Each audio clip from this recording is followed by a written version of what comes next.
Hello, and welcome back to my channel, everyone. Before we dive in, make sure to hit that subscribe button and ring the notification bell, because what you're about to hear is not just royal gossip. It's a raw, behind-the-curtain account of conflict, pride, and the unraveling of family ties inside the world's most famous monarchy. This is the story of the night a finger point turned into a battle cry, when civility collapsed in the living rooms of Kensington Palace, and when Meghan Markle uttered 7 words that shook the foundations of Britain's royal family. Now imagine this. You are preparing for the biggest day of your life. The world's cameras are waiting, millions are preparing to watch, and the eyes of history itself are upon you. But behind those majestic doors, behind the polished smiles, there's tension, suspicion, and words exchanged that cut like knives. For Prince Harry, the memory of those days leading up to his marriage to Meghan Markle is not a fairy tale. Rather, it is a haunting reminder of just how fragile royal relationships had become.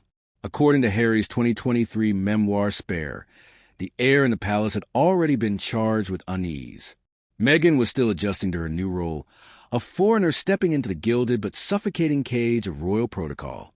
Catherine, the Princess of Wales, elegant yet fiercely protective of her place within the firm, reportedly found herself clashing with Meghan in subtle but increasingly sharp ways. And William, future king, heir to the throne, stood firmly by his wife's side, bristling at the unconventional style Meghan brought to the family. But then came the moment that would crystallize the rift in a single heated exchange. Harry recalls that it began with what might seem trivial.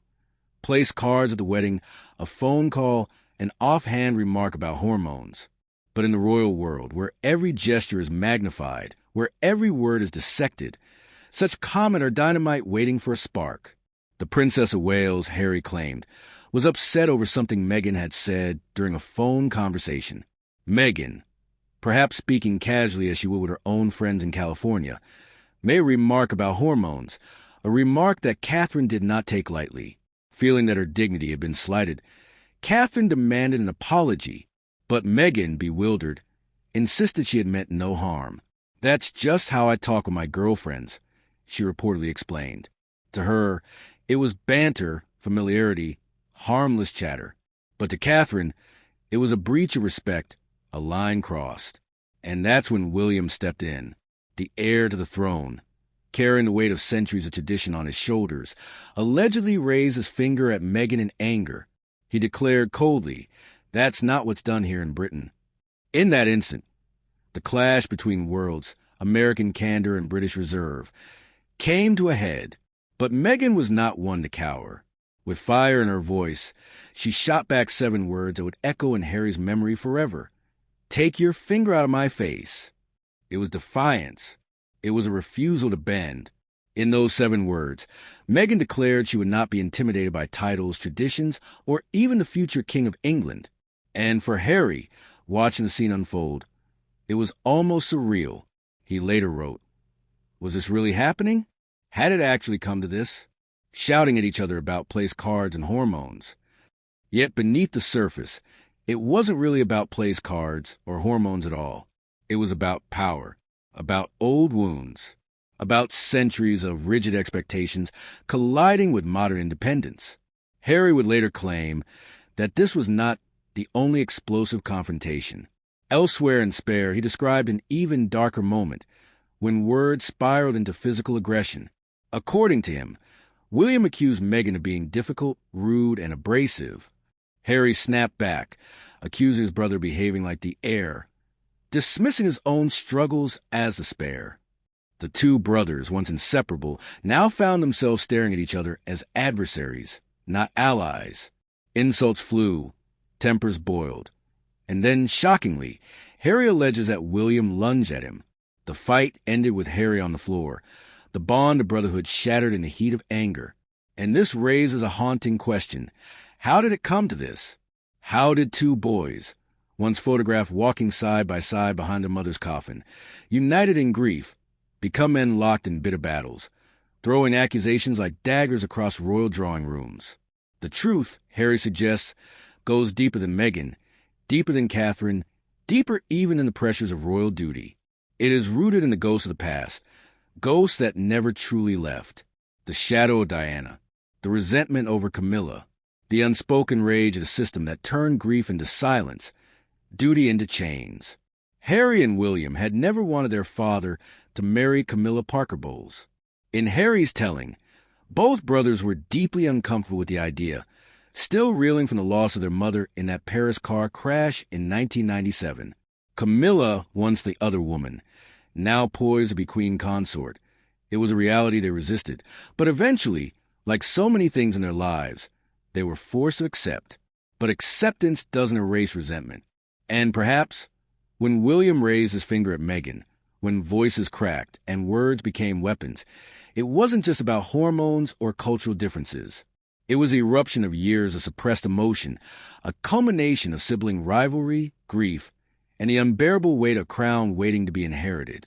And so, in the days leading up to a wedding that would be watched by millions around the globe, behind the grandeur and fairy lights, there was shouting, there was anger, and there were 7 words that symbolized the fracture of family already standing on a fault line. Yet, this is only the beginning. Because what followed was not reconciliation, but escalation. Insults, accusations, and physical altercations that would eventually drive Harry and Meghan to leave Britain entirely. But to understand why the conflict grew so bitter, we must step back further into history, to a pattern of rivalry and sacrifice that has haunted royal siblings for centuries. Before we move forward, ask yourself this: was this all truly about Meghan Markle? Or was Meghan merely the spark that lit a fire already waiting to burn? Could it be that the greatest battle within a royal family was never between Meghan and Catherine, but between 2 brothers destined to be divided by their roles? One the heir, the other the spare? And if that is the case, then perhaps Meghan's 7 words were not just an outburst in a heated moment, but a symbol of defiance against an entire system. The shouting match over place card and hormones may have seemed small on the surface, but as Harry revealed in Spare, it was part of something much larger, a storm that had been brewing for decades. To truly understand a brother's collapse, we need to step back into history and look at the relentless cycle of sibling rivalry within the House of Windsor, because this wasn't the first time the monarchy had been torn apart by brothers at war. History tells us of Edward VIII, who abdicated the throne in 1936 for Wallis Simpson, leaving his brother George VI to take the crown. One brother chasing love, the other burdened by duty, a story that echoes eerily through Harry and William's feud. Harry himself once admitted he felt trapped by the same system that bound his brother. "I was born into it," he said, "but I chose a different path." And that choice would put him on a collision course with William, who could never escape his destiny as heir. Think about the weight on William's shoulders. Every smile rehearsed, every step choreographed, every word measured. He is not free to be a man. He must always be the future king. And then imagine Harry, the younger brother, the so-called spare, who has lived a life in William's shadow. From their earliest years, that label defined him, never the one who mattered most, always the backup. Is it any wonder that the tension simmered, waiting for the moment when it would all spill out? And spill out it did. According to Harry, the argument over Meghan spiraled into one of the darkest nights of his life. William, furious, called Meghan difficult, rude, and abrasive. To Harry, those words were not just insults to his wife. They were attacks on his choice, on his family, on the woman he loved. He defended her fiercely, and in doing so, he accused his brother of arrogance, of playing the role of the heir, even in private moments. The confrontation escalated, Harry wrote, until William grabbed him by the collar and pushed him, sending him crashing to the floor. Harry says he lay there stunned, the reality sinking in. His own brother had crossed a line from words of violence. The 2 men who had once walked hand in hand behind Diana's coffin were now tearing each other apart, both physically and emotionally. But here's the chilling part. Harry did not immediately retaliate. He says he stood, shaken, demanding that William leave. The argument ended not with an apology, but with silence, resentment, and a wound that time has yet to heal. So what drove him here? Was it really about Meghan Markle, or was she just a lightning rod for tensions that had been building for years? Consider this. Harry and William had already clashed over Camilla long before Meghan entered the picture. Both brothers were deeply resistant to their father's marriage to the woman they blamed for the breakdown of their parents' union. Diana had once called her the 3rd person in her marriage. And now, decades later, Camilla would ascend to the throne beside Charles. Imagine the bitterness. Imagine being forced to smile for cameras, to stand at ceremonies, to bow to a woman you once wished would never be part of your family. This resentment, unspoken but deeply felt, was a fault line running beneath the brothers' relationship. Meghan did not create it. She simply walked into a palace already cracked. And there's something else we must not forget. Harry grew up haunted by the image of his mother, chased to her death by paparazzi in a Paris tunnel. He never forgave the institution for what he saw as its failure to protect her, nor the media for feeding on her pain. When Meghan arrived and began to face her own tabloid torment, racist headlines, invasive stories, ruthless coverage, it triggered every scar Harry had carried since 1997. He would not stand by and watch history repeat itself. He would fight, even if it meant fighting his own brother. So when William pointed his finger in Meghan's face and told her what was done in Britain, Harry wasn't just defending his wife. He was reliving his mother's story, vowing not to let another woman he loved be destroyed by the same forces that took Diana from him. Meghan's 7 words, "Take your finger out of my face," were more than defiance. They were an echo of Diana's independence, a declaration that she would not be silent, submissive, or broken by tradition. But the cost of that defiance was immense. From that moment onward, the gulf between the brothers only widened. Harry and Meghan would leave Britain behind, stepping down from royal duties, fleeing to California in search of freedom. But freedom came with exile, and exile came with bitterness. The world watched as the Sussexes sat with Oprah, revealing secrets, claiming they had been silenced, even suggesting Meghan's cries for help had been ignored when she struggled with her mental health. And on the other side, William and Catherine carried on, embodying the stoic, silent continuity of the monarchy.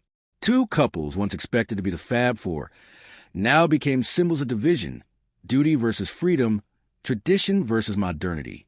And here's where it gets truly haunting. The monarchy has survived wars, abdications, scandals, divorces. But can it survive the collapse of the bond between 2 brothers who were once its greatest hope for renewal? The image of William and Harry walking side by side at Prince Philip's funeral gave a glimmer of reconciliation. But as Harry's memoir made clear, the wounds remain deep, the anger unresolved. Perhaps this is why Harry's story strikes such a chord. It is not just royal drama. It is a mirror of family conflict we all recognize. Brothers who love and hurt each other. Grief that never heals. The struggle between tradition and individuality. We see in their feud something deeply human, even as it unfolds on the stage of kings and queens. And yet, one must ask, what does the future hold? Will William, when he becomes king, extend an olive branch to his brother? Or will Harry remain forever the spare, cut adrift, remembered more for the battles he fought than the family he once belonged to? When Meghan said those 7 words, "Take your finger out of my face," she wasn't just talking to William. She was speaking to the entire monarchy, to centuries of unchallenged authority. It was a line in the sand, a refusal to bow. And in that moment, history shifted. As we close this story, let me leave you with one final thought. Perhaps the tragedy of the House of Windsor is not that it is filled with flawed people, but that those flaws are magnified by crowns, cameras, and expectations that no human being could possibly bear. If the past is any guide, the cycle of rivalry, resentment, and rebellion will continue, long after Harry and William are gone. But for now, one question lingers in the air. Will these 2 brothers ever find their way back to each other, or has the rift become permanent, sealed by 7 words that can never be taken back? And that, dear viewers, is a question only time can answer.